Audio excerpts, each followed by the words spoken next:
Kids can do all kinds of things to drive you nuts. How do you get your kids to stop screaming?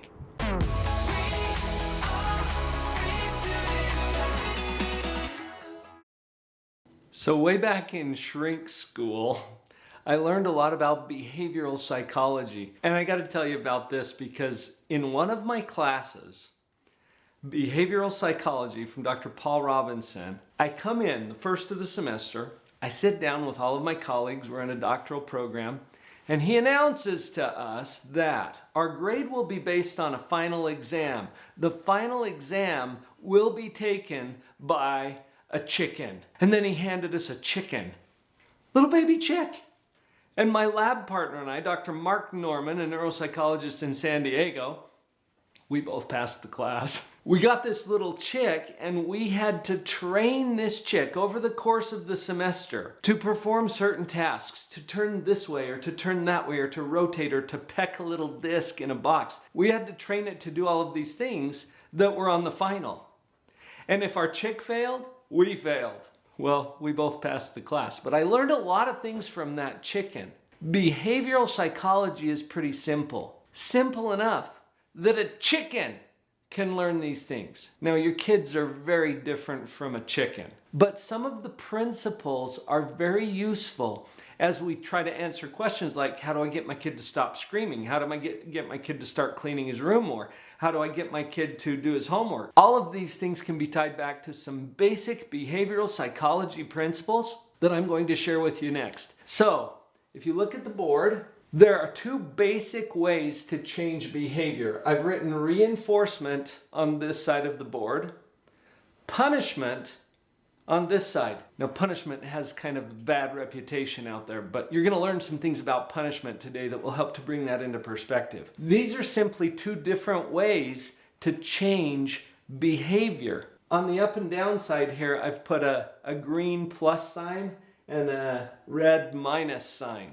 Positive and negative, plus and minus. I'm going to tie those together because that'll be important. We can have positive reinforcement and we can have negative reinforcement. Now, by negative reinforcement, I don't mean bad reinforcement. You know I'm the positivity guy. I just mean minus, okay? We'll come right back to that. Punishment, we can have positive punishment. That sounds weird. I'll explain that. Or negative punishment, which doesn't mean bad punishment, it means minus. So thinking about the plus and minus as adding, subtracting. So if we look at them as math symbols, it'll make more sense. Now, before we get into that, here's a quick definition of reinforcement and punishment. Reinforcement increases a behavior. In other words, if you want to see more of it, you reinforce it. Got it? Some of the behaviors your kids have you want to see more of, right? Or some of the behaviors you haven't seen yet you'd really love to see more of. We're going to reinforce those. Punishment decreases a behavior. Now, I know both of these words have a reputation. Let's just simplify it and say reinforcement increases behavior. We're going to do that if you want to see more of it. Punishment decreases behavior. We're going to do that if you want to see less of it, like misbehavior or screaming or begging or whining. Okay, you with me? Let's look at the plus and minus now, the add or the subtract. Positive reinforcement is when you add something in order to increase the behavior. So you're going to add something they like. So this is a payoff. This is like the reward for what they're doing. So you give them a treat. You give them a sticker. You give them something that they want. See, you're adding something that's a positive reinforcement and it's tied to the behavior that you want to increase. You with me? This is a fun game. Negative reinforcement. Remember, negative doesn't mean bad, it means subtract. You're going to take away something in order to increase a behavior. What are you going to take away? You're going to take away something they don't like in order to increase some behavior. You know what? Kids are really good at this one. Whining, for example. Okay? When your kid is whining, oh, please, I want this, or begging, right? Pretend like you're at the store. Oh, please, will you buy me some candy? Please, will you buy me some candy? Do you like the whining? No. What's the kid trying to do? Well, the kid's trying to get you to buy him the candy, right? What does the parent do? Finally, they're like, oh, fine, here, just take it.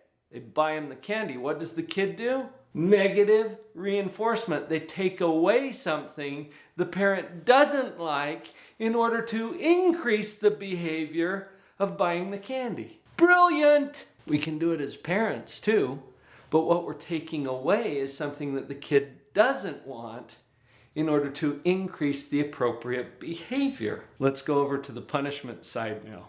Okay, now punishment isn't a bad thing. Remember, punishment is just something that decreases a given behavior. So in positive punishment, we're going to add something, and because we want to decrease the behavior, we're going to add something they don't like. So this is where you give them something that they don't want as a result of whatever behavior you're trying to decrease. Tracking all of this? For example, extra chores. Okay, do they want extra chores? No. But a positive punishment would be to add something that they don't like in order to decrease any particular behavior. Okay, so they act up in some certain way, they get extra chores. Okay, that's an example of a positive punishment. What about negative punishment? Remember, negative doesn't mean bad, and neither does punishment. Negative means minus, subtract. So we're going to take away something that they do want in order to decrease a behavior. Got it? Taking away something that they like is an example of a negative punishment. And common examples of that are taking away access to games, for example, electronic gaming systems. All right, that's something they do want, and to lose that is a negative punishment because it takes away something that they like. Now, why did we go into all this detail about behavioral psychology? Because you've got a lot of tools as a parent. Now, let's go back to our first question. How do you get your kids to stop screaming or whining or begging? These are things you don't want to see. You want to decrease that behavior, so you're going to use punishment in order to decrease that behavior. If it's something we wanted to see more of, which one would we pick? Reinforcement. Exactly. That's why it's important to understand the behavioral psychology. Now, which punishment would be most appropriate to decrease the screaming or the whining or the begging that you're hearing from your kids? Here's another little piece of child psychology. See if you can figure out why they're doing it. Now, you'll hear all the time, oh, they're doing it for attention. Well, are they? Maybe. Often, it gets them what they want. Often, they're putting that in there so that they can use negative reinforcement on their parent to get you to do something that they want you to do. And they'll take away the whining as soon as you do it. It's not fair, is it? But we're going to turn the tables and make sure that we understand the behavioral psychology so that we can help our kids to have more appropriate behavior. Usually, for something like screaming or begging or whining, we want to use a negative punishment by taking away the thing that they want in order to decrease that behavior. Basically, you're taking away the payoff.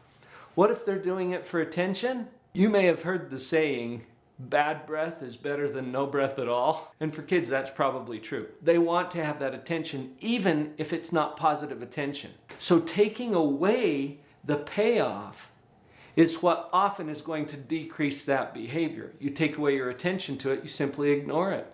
Now, here's what's tricky about that. It's called the extinction curve. This is another thing I learned from a chicken. The extinction curve is when you start to ignore something, a behavior, you take away the payoff for that behavior.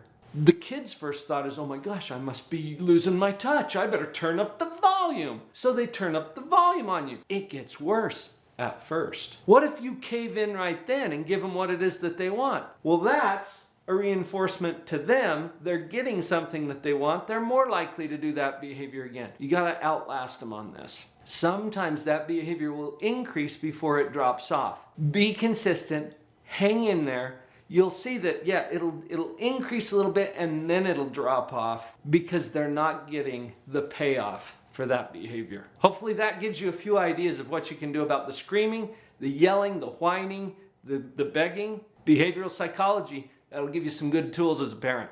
Wow, that's a lot of behavioral psychology today at Live on Purpose TV.